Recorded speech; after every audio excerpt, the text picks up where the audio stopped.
नमस्कार दोस्तों, study speed में आपका स्वागत है। आशा करता हूं कि आप लोग अच्छे होंगे और आप लोगों की तैयारी अच्छी चल रही होगी। दोस्तों, आज का टॉपिक है कृषि एवं पशुपालन, जो आपके एनटीपीसी और ग्रुप डी एग्ज़ाम के लिए बेहद ही महत्वपूर्ण है। ऐसे में एक दो प्रश्न आने की ज़्यादा संभावना रहती है। तो चलिए शुरू करते हैं बिना किसी देरी के। पहला है, भारत का अन्न भंडार किसे कहा जाता है? भारत का अन्न भंडार किसे कहा जाता है? तो पंजाब को भारत का अन्न भंडार कहा जाता है। किसे कहा जाता है? पंजाब को। अगला है, धान में जो है ब्लास्ट रोग लगता है और बाजरा में हरित बाली रोग लगता है। धान में कौन सा रोग लगता है? ब्लास्ट यानी झोंका भी कहते हैं, और बाजरा में हरित बाली रोग। अगला है, पूसा 444 बाजरा की, जबकि पतंजलि 114 चना की प्रजाति है। यानी पूसा 444 यह बाजरा की प्रजाति है और पतंजी यह चना की एक प्रजाति है। अगला है, भारत में गेहूं उत्पादन में अग्रणी तथा सर्वाधिक पशुधन पाया जाने वाला राज्य उत्तर प्रदेश है। अगला है, भारत में सर्वाधिक सिंचाई कुआं और नलकूप के द्वारा होती है। भारत में सर्वाधिक सिंचाई कुआं और नलकूप के द्वारा होती है। अगला है, रेड डॉट रोग। रेड डॉट रोग यह गन्ना से संबंधित है। यह गन्ना से संबंधित है। टिक्का रोग मूंगफली में लगता है। टिक्का रोग मूंगफली में और रेड डॉट रोग किसमें? गन्ना में। अगला है, ट्रिटिकेल्स। ट्रिटिकेल्स यह गेहूं जौ का संस्करण है। ट्रिटिकेल्स गेहूं जौ का संस्करण है। जबकि पोमैटो आलू टमाटर का संस्करण क्रॉस है। अगला है, ट्रिटिकेल्स की उत्पत्ति स्वीडन में हुई है। ट्रिटिकेल्स की उत्पत्ति स्वीडन से हुई है, जो यह गेहूं और बाजरा का संस्करण है या क्रॉस है। आलू की उत्पत्ति पेरू चील में हुई है। सबसे पहले आलू की उत्पत्ति कहाँ पर हुई है? पेरू चिली में हुई है। यह दक्षिणी अमेरिका का एक भाग है। अगला है, गुलाबी कीट। गुलाबी कीट कपास से तथा गांधी कीट धान से संबंधित है। अगला है, गन्ना का लाल सड़न रोग फफूंदी के कारण, जबकि मटर का मार्स रोग मैंगनीज के कारण, जबकि के कमी के कारण होता है। अगला है, अंत्योदय कार्यक्रम की शुरुआत 1978 में राजस्थान से शुरू हुआ था। अगला है, कपास की खेती के लिए काली मिट्टी यानी कि रेगुर मिट्टी भी कहते हैं सर्वाधिक उपयुक्त है, जिसके रेशे पौधे के फल से प्राप्त किए जाते हैं। अगला है, सर्वप्रथम कपास का संकर बीज तैयार करने वाला देश भारत है। अगला है, बंची टॉप रोग यह केला में लगता है, जबकि रस्ट रोग यह गेहूं में लगता है। बंटी टॉप रोग किस में लगता है? केला में लगता है, जबकि रस्ट रोग गेहूं में लगता है। अगला है, चावल को पॉलिश करने पर विटामिन B1 थायमिन नष्ट हो जाता है। चावल को पॉलिश करने पर विटामिन B1 थायमिन नष्ट हो जाता है। अगला है, धान का प्रसिद्ध खैरा रोग जस्ता की कमी के कारण होता है। धान में जो है खैरा रोग लग जाता है, जो जस्ता के कमी के कारण ऐसा होता है। अगला है, देश भर में गाय की 32 तथा भैंस की 7 नस्लें हैं, जबकि बकरियों की 21 नस्लें पाई जाती हैं। अगला है, दूध का रंग सफ़ेद केसीन के कारण, जबकि घी तथा दूध का पीला रंग कैरोटीन के कारण होता है। अगला है, लाल क्रांति यह मांस या टमाटर उत्पादन से संबंधित है, जबकि पीली क्रांति यह तिलहन संबंधित उत्पादन से है। अगला है, एंथ्रेक्स रोग जो है यह भैंसों में पाया जाता है, भैंसों में होता है। एंथ्रेक्स रोग गाय तथा भैंसों में होता है। अगला है, मुर्गियों की सबसे भयंकर बीमारी रानीखेत है। सबसे भयंकर बीमारी रानीखेत है, जो एक वायरस जनित रोग है। अगला है, भारतीय गायों को टी कप काऊ, जबकि बकरी को गरीबों की गाय कहा जाता है। भारतीय गाय को टी कप काऊ और बकरी को गरीबों की गाय कहा जाता है। अगला है कृत्रिम गर्भाधान के लिए बैल के वीर्य को, कृत्रिम गर्भाधान के लिए बैल के वीर्य को द्रव नाइट्रोजन में रखा जाता है, द्रव नाइट्रोजन में रखा जाता है। अगला है केंद्रीय पशु चिकित्सा अनुसंधान संस्थान उत्तर प्रदेश में इज्जत नगर बरेली में स्थित है, इज्जत नगर बरेली में स्थित है। अगला है हार्टिकल्चर बागवानी से संबंधित है, हार्टिकल्चर बागवानी से संबंधित है। अगला है भारतीय कृषि अनुसंधान संस्थान की स्थापना मूल रूप से 1905 बिहार के पूसा में हुई थी, बिहार के पूसा में हुई थी। अगला है वर्तमान में भारतीय कृषि अनुसंधान संस्थान पूसा कैंपस दिल्ली में स्थित है, पूसा कैंपस दिल्ली में स्थित है। भारतीय कृषि अनुसंधान संस्थान कहाँ पर है? पूसा कैंपस दिल्ली में स्थित है। अगला है सर्वाधिक वसा रेडियर के दूध में पाया जाता है। अगला है चिपको आंदोलन के प्रणेता सुंदरलाल बहुगुणा थे, जिसकी शुरुआत 1973 में उत्तराखंड के चमोली जिला से हुआ था। अगला है सर्वाधिक भेड़ें ऑस्ट्रेलिया में पाई जाती हैं, सर्वाधिक भेड़ें ऑस्ट्रेलिया में पाई जाती हैं। अगला है गेहूं का वनस्पतिक नाम ट्रिटिकम एस्टिवम है, ट्रिटिकम एस्टिवम है। अगला है भैंस का वैज्ञानिक नाम बुबेलिस है, बुबेलस बुबेलिस है। अगला है गाय का वैज्ञानिक नाम बोस इंडिकस है, गाय का वैज्ञानिक नाम बोस इंडिकस है।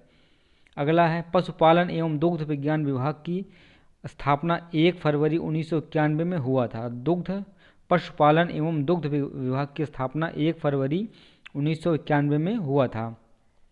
अगला है भारत में सर्वाधिक दूध देने वाली बकरी कौन सी है? तो भारत में सर्वाधिक दूध देने वाली बकरी बर्बरी तथा भैंस मुर्रा होती है। यानी कि अगर दूध देने में सबसे ज़्यादा जो है बकरी जो होती है वो कौन सी प्रजाति होती है? वह बर्बरी प्रजाति की होती है।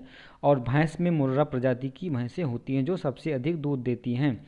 अगला है भेड़ का वैज्ञानिक नाम क्या है? भेड़ का वैज्ञानिक नाम ओविस एरिज है, ओविस एरिज है। अगला है मेरिनो भेड़ की प्रजाति है, मेरिनो भेड़ की प्रजाति है, मेरिनो एक भेड़ की प्रजाति है।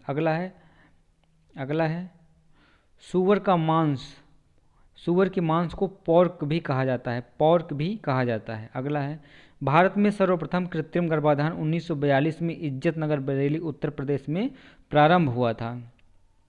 अगला है केंद्रीय भैंस अनुसंधान संस्थान कहाँ पर है? हिसार हरियाणा में है, जबकि केंद्रीय बकरी अनुसंधान संस्थान मखदूम उत्तर प्रदेश में है। अगला है फसल बीमा योजना भारत में 1 अप्रैल 1985 में लागू की गई थी, फसल बीमा योजना 1 अप्रैल 1985 में लागू की गई थी। बैर को गरीबों का मेवा कहा जाता है, बैर को गरीबों का मेवा कहा जाता है। अगला है फलों का राजा आम तथा रानी लीची को कहते हैं, फलों के राजा आम को कहते हैं और लीची को फलों की रानी कहते हैं। अगला है मसालों की रानी इलायची को कहते हैं, मसालों की रानी इलायची को कहते हैं। अगला है दलहनों का राजा चना तथा रानी मटर है, दलहनों का यानी कि दालों का राजा चना और रानी मटर है। अगला है डॉक्टर बीपी पाल को भारत में गुलाब का पिता कहा जाता है, डॉक्टर बीपी पाल को भारत में गुलाब का पिता कहा जाता है। अगला है रजत क्रांति, रजत क्रांति यह अंडा उत्पादन से है और भूरी क्रांति यह उर्वरक उत्पादन से है। रजत क्रांति किससे संबंधित है? यह अंडा उत्पादन से, और भूरी क्रांति यह उर्वरक उत्पादन से है, यह उर्वरक उत्पादन से है। अगला है बादामी क्रांति, बादामी क्रांति यह मसाला से तथा कृष्ण क्रांति यह पेट्रोलियम से संबंधित है। अगला है गुलाबी क्रांति का संबंध झींगा पालन, गुलाबी क्रांति का संबंध झींगा पालन तथा गोल क्रांति का संबंध आलू से, आलू उत्पादन से है। गुलाबी क्रांति का संबंध यह झींगा पालन से है और गोल क्रांति का संबंध आलू उत्पादन से है, गोल क्रांति का उत्पादन आलू से है। अगला है नींबू तथा आम का लिटिल लीफ, नींबू तथा आम में जो है लिटिल लीफ रोग क्रमशः कॉपर तथा जस्ता के कमी के कारण होता है। अगला है कृषि फसलों एवं मृदा प्रबंधनों का अध्ययन शल्य विज्ञान कहलाता है। अगला है आलू का कंद, आलू का कंद तने का रूपांतरित स्वरूप है। अगला है भारतीय गन्ना शोध संस्थान कोयम्बटूर में है, भारतीय गन्ना शोध संस्थान कहाँ पर है? यह कोयम्बटूर में है। अगला है भारतीय आलू शोध संस्थान कहाँ पर है? यह शिमला में है। भारतीय आलू शोध संस्थान कहाँ पर है? शिमला में है। अगला है केंद्रीय चावल शोध संस्थान कहाँ पर है? यह कटक में है। तथा केंद्रीय तंबाकू शोध संस्थान यह राजमुंदरी आंध्र प्रदेश में है। केंद्रीय तंबाकू शोध संस्थान यह राजमुंदरी आंध्र प्रदेश में है। अगला है भारतीय दलहन अनुसंधान संस्थान कहाँ पर है? भारतीय दलहन अनुसंधान संस्थान कहाँ पर है? यह कानपुर में है। अगला है भारत का बगीचा बेंगलुरु को तथा बगीचों का शहर कपूरथला को कहा जाता है। भारत का बगीचा बेंगलुरु को आईटी हब भी कहा जाता है। आईटी हब भी कहा जाता है। अगला है भारतीय राज्य छत्तीसगढ़ चावल का कटोरा कहा जाता है। छत्तीसगढ़ को चावल का कटोरा तथा आंध्र प्रदेश को धान का कटोरा कहा जाता है। मोस्ट इम्पॉर्टेंट क्वेश्चन है। चावल का कटोरा छत्तीसगढ़ और धान का कटोरा आंध्र प्रदेश को कहा जाता है। अगला है चीनी का कटोरा यह उत्तर प्रदेश को कहा जाता है। भैंसों की गर्भावधि यह 310 दिनों की होती है। भैंसों की गर्भावधि यह 310 दिनों की होती है। बकरी का 150 दिन तथा ऊंट का 365 से 400 दिनों तक होता है। अगला है केसर का उत्पादन करने वाला एकमात्र राज्य जम्मू कश्मीर है। केसर का उत्पादन करने वाला एकमात्र राज्य कौन सा है? जम्मू कश्मीर है। अगला है केंचुआ किसान का मित्र। केंचुआ को किसान का मित्र कहा जाता है। यह प्रकृति का हलवाहा भी कहलाता है। अगला है वनों के संरक्षण एवं संवर्धन से संबंधित क्रिया को सिल्वीकल्चर कहते हैं। वनों के संरक्षण एवं संवर्धन से संबंधित क्रिया को सिल्वीकल्चर कहते हैं। अगला है केंद्रीय वनस्पति और औषधि अनुसंधान संस्थान कहाँ पर है? यह लखनऊ उत्तर प्रदेश में स्थित है। अगला है भारतीय लाख अनुसंधान संस्थान कहाँ पर है? नामकुम रांची में स्थित है। अगला है बकरी की चेंगू एवं चेंगथांगी नस्ल यह पश्मीना ऊन से प्राप्त होता है। अगला है रबर एक नकदी फसल है। नारियल एक रेशेदार फल है। कृष्णा और गोदावरी नदियों का डेल्टा क्षेत्र भारत के चावल का कटोरा कहलाता है। अगला है मक्का को अनाज की रानी कहा जाता है। अगला है सबसे पुराना फल खजूर है। जड़ की वायु का दबाव मैनोमीटर से मापा जाता है। अगला है नासिक को अंगूर का बगीचा कहा जाता है। अगला है मसालों का बगीचा केरल को कहा जाता है। अगला है विश्व में धान की प्रथम बौना किस्म IR8 है। अगला है राष्ट्रीय कृषि एवं ग्रामीण विकास बैंक नाबार्ड की स्थापना 12 जुलाई 1982 ईस्वी को की गई थी। अगला है शिव रामन समिति का संबंध नाबार्ड से है। शिव रामन समिति का संबंध नाबार्ड से है। अगला है मशरूम एक फंजाई है। अगला है सल्क का सबसे बड़ा उत्पादक देश चीन है। अगला है बच्चों वाली गाय को डैम कहते हैं। बकरी का वैज्ञानिक नाम कैप्रा हरिकस है। अगला है मछलियों में होने वाला सफ़ेद रोग प्रोटोजोआ के कारण होता है। अगला है मादा में बच्चे पैदा होने के बाद पहला दूध का स्राव खिस कहलाता है। यानी कि मादा में बच्चे पैदा होने के बाद पहला दूध का स्राव खिस कहलाता है। अगला है दूध की शुद्धता लैक्टोमीटर से मापी जाती है। अगला है दूध में वसा मापन हेतु गर्बर विधि का प्रयोग किया जाता है। अगला है दूध का pH मान 6.4 से 6.6 का होता है। अगला है दूध की दही बनाने के लिए जामन के रूप में लैक्टोफिलस एसिडोफिल्स का प्रयोग किया जाता है। अगला है पाश्चुरीकरण का तात्पर्य क्या होता है? पाश्चुरीकरण का तात्पर्य यह होता है कि दूध की पोषण महत्ता तथा क्रीम लेयर पर बिना प्रभाव पड़े उसे प्रायः सभी जीवाणु से मुक्त करना। पार्श्वीकरण प्रक्रिया में दूध को 62 डिग्री सेल्सियस पर 20 मिनट तक रखा जाता है। अगला है मोती मोलस्कन समुदाय के पिंगटेडा जंतु से निकलते हैं। अगला है शंख के सामान्यतः शंख में जो है कैल्शियम कार्बोनेट का बना, जो शंख होता है वह कैल्शियम कार्बोनेट का बना होता है। अगला है मुर्गी का वैज्ञानिक नाम गैलस डोमेस्टिकस है, गैलस डोमेस्टिकस है। अगला है कोको देने वाला पौधा जियोब्रोमा केकोआ है। अगला है कृत्रिम रेयान, कृत्रिम रेयान को सिल्क कहते हैं। कृत्रिम रेयान किसे कहते हैं? सिल्क को कृत्रिम रेयान कहते हैं। अगला गेहूं में विटामिन B1 B2 और B6 पाया जाता है। गेहूं में विटामिन B1 B2 तथा B6 पाया जाता है। आलू एक प्रकार का तना है, आलू एक प्रकार का क्या है? तना है। अगला है कैल्शियम अमोनियम नाइट्रेट उदासीन उर्वरक है जिसे सोना या खाद भी कहा जाता है। सोनियम अमोनियम नाइट्रेट उदासीन उर्वरक है जिसे सोना खाद कहते हैं। अगला है नारियल का वानस्पतिक नाम कोकस न्यूसीफेरा है, कोकस न्यूसीफेरा है।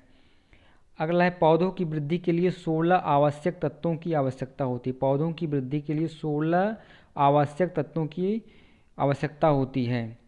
अगला है मुर्रा, मेहसाना, सुरती, जफराबादी अधिक दूध देने वाली भैंस की महत्वपूर्ण नस्लें हैं। मुर्रा, मेहसाना, सुरती, जफराबादी अधिक दूध देने वाली भैंसों की महत्वपूर्ण नस्लें हैं। अगला है मिट्टी की उर्वरकता बनाए रखने के लिए फसल चक्र पद्धति अपनाई जाती है। अगला है पौधों में पत्तों के पृष्ठ पर पाए जाने वाले लघु छिद्र को रंध्र कहते हैं। अगला है बिना बीज के फलों को विकसित करने की क्रिया टिश्यू कल्चर कहते हैं। बिना बीज के फलों को विकसित करने की प्रक्रिया को टिश्यू कल्चर कहते हैं। अगला है कीटों का अध्ययन एंटेमोलॉजी कहते हैं। कीटों का अध्ययन जो है एंटेमोलॉजी के अंतर्गत किया जाता है। अगला है अमरबेल यानी कि कुस्कुटा पूर्ण तना परजीवी है। अगला है मकड़ियों का अध्ययन एरिनोलॉजी के अंतर्गत किया जाता है। अगला है वृक्ष संवर्धन एब्रोरिकल्चर के अंतर्गत वृक्षों एवं वनस्पतियों की खेती का अध्ययन किया जाता है। अगला है फलों के मीठे स्वाद का मुख्य कारण उसमें मौजूद फ्रक्टोज होता है। अगला है चाय का लाल किट यानी कि रेड रस्ट ऑफ टी हरी शैवाल सल्फ्यूरस स्पीसीज है। अगला सल्फ्यूरस स्पीसीज है। अगला हल्दी पौधे के तने से प्राप्त की जाती है। अगला है कपास पौधे के बीज से प्राप्त होता है। अगला है जूट पौधे के तना से प्राप्त होता है। अगला है आलू रूपांतरित तने का उदाहरण है। अगला है जीव जातियों के नामकरण का वर्गीकरण का अध्ययन टेक्सोनॉमी कहते हैं। टेक्सोनॉमी मतलब होता है जीव जंतुओं को या जीव जातियों के नामकरण का वर्गीकरण, टेक्सोनॉमी। अगला है भारत में केंद्रीय औषधि शोध संस्थान कहाँ पर है? लखनऊ में है। अगला है मिट्टी में नाइट्रोजन की कमी को पूरा करने के लिए चना बोने की प्राथमिकता दी जाती है। अगला है स्तनधारियों में सबसे बड़ी आँख घोड़ा के पास होती है। अगला है सभी स्थलीय जानवरों में सबसे बड़ी आँख ऑस्ट्रिच के पास होती है। अगला है अरेबिका एवं रोबस्टा कॉफ़ी की किस्में हैं। अरेबिका एवं रोबस्टा कॉफ़ी की किस्में हैं। अगला है मच्छरों के समूह को स्वार्म कहा जाता है। अगला है सबसे पहला क्लोन्ड स्तनधारी डॉली है। अगला है वृक्षों की मृत काष्ठ को हद काष्ठ कहते हैं। अगला है बीजों के अध्ययन को स्पर्मोलॉजी कहा जाता है।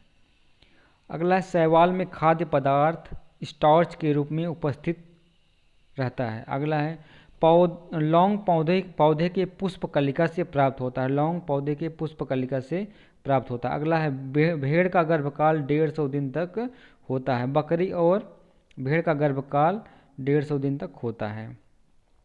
अगला है मुर्गी के अंडे में प्रोटीन 12% होता है। अगला है सारंग, मूंगा, खैरा आदि भारत में पाई जाने वाली मधुमक्खी की प्रमुख नस्लें हैं। सारंग, मूंगा, खैरा आदि भारत में पाई जाने वाली मधुमक्खी की प्रमुख नस्लें हैं। अगला है गायों की सबसे भारी नस्ल। गायों की सबसे भारी नस्ल कॉन्करेज है। अगला है सौनेन नस्ल की बकरी को विश्व की दूध की रानी कहा जाता है। अगला है देश का प्रथम केंद्रीय कृषि विश्वविद्यालय की स्थापना 1993 में इम्फाल में हुई है। अगला है राष्ट्रीय जल नीति, नेशनल वाटर पॉलिसी, यह 1987 में लागू की गई थी। अगला है राष्ट्रीय कृषि वानिकी अनुसंधान केंद्र झांसी उत्तर प्रदेश में स्थित है। अगला नींबू में डाईबैक तथा लिटिल लीफ रोग कॉपर तत्व की कमी के कारण होती है। नींबू में डाईबैक तथा लिटिल लीफ रोग कॉपर तत्व की कमी के कारण होती है। सबसे अच्छा मांस उत्पादन करने वाला सुअर नस्ल टॉमवर्थ है। सुअर की नस्ल टॉमवर्थ है। अगला है बकरी एवं एंग्लो न्यूबियन नस्ल को जर्सी भी कहा जाता है। अगला है मछली पिसीज वर्ग में आता है। अगला है केंद्रीय वन अनुसंधान संस्थान कहाँ पर है? केंद्रीय वन अनुसंधान संस्थान देहरादून में स्थित है।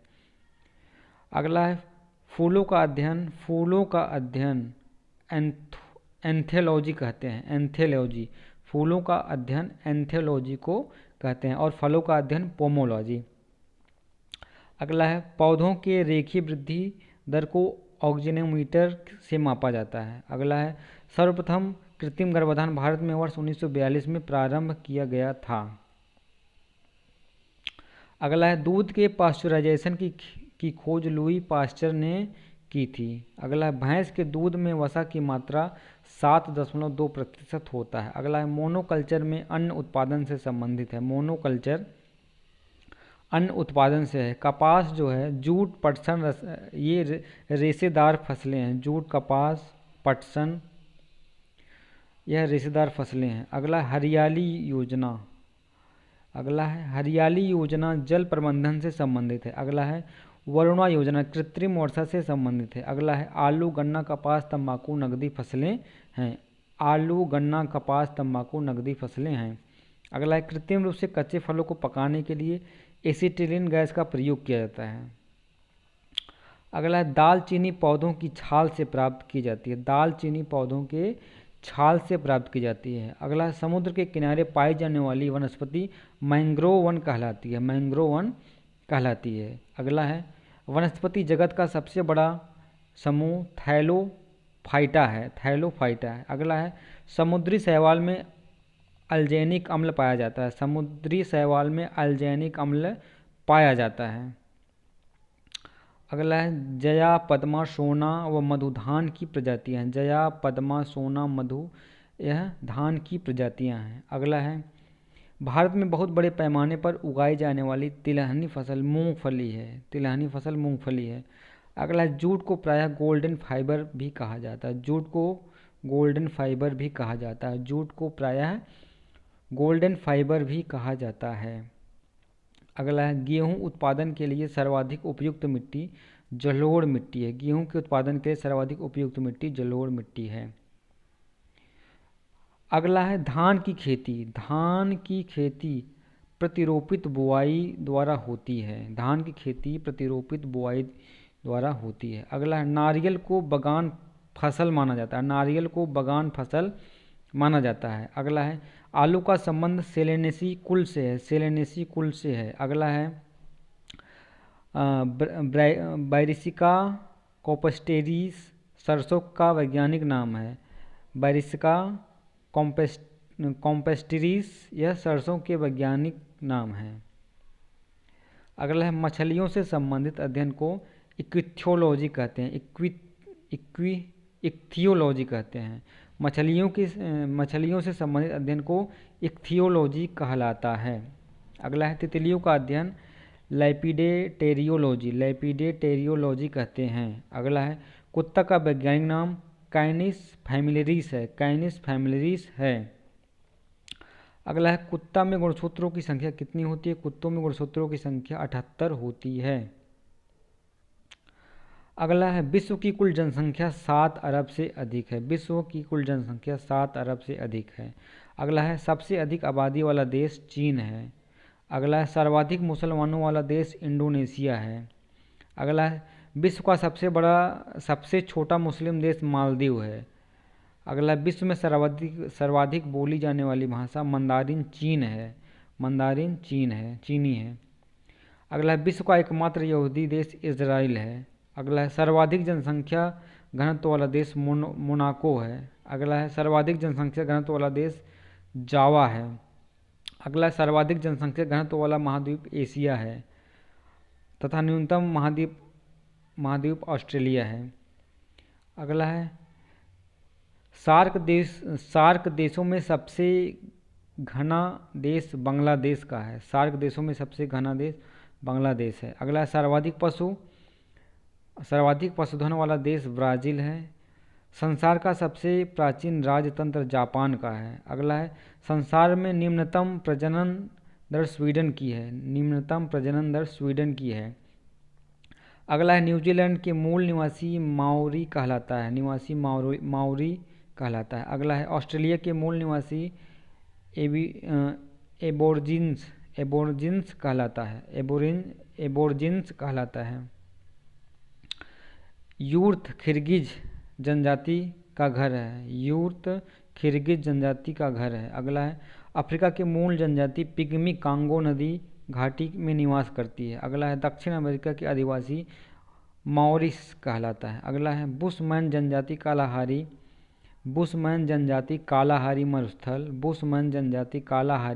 मरुस्थल बोत्सवाना अफ्रीका में निवास करती है। अगला है नॉर्वे देश में सर्वाधिक अम्लीय वर्षा होती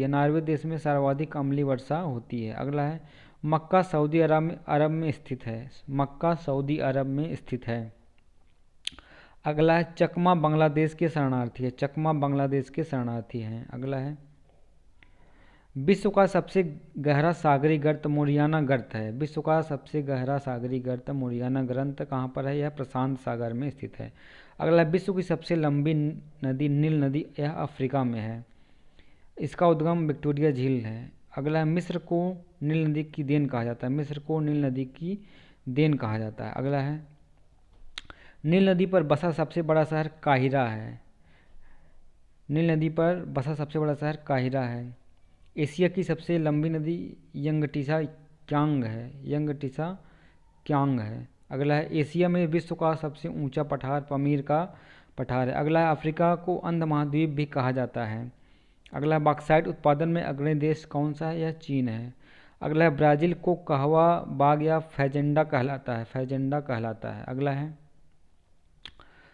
सर्वाधिक कहवा कॉफ़ी उत्पादक है ब्राज़ील।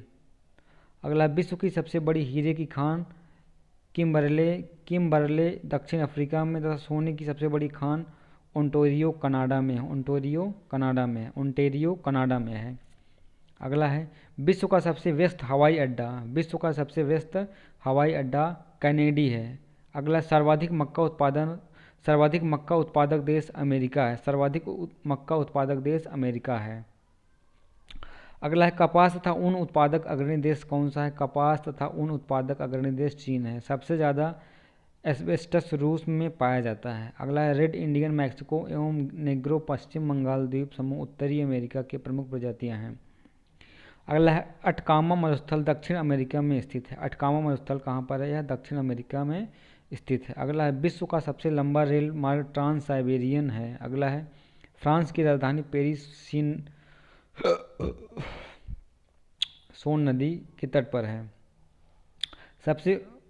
सबसे ऊंची इमारत बुर्ज खलीफा दुबई में है।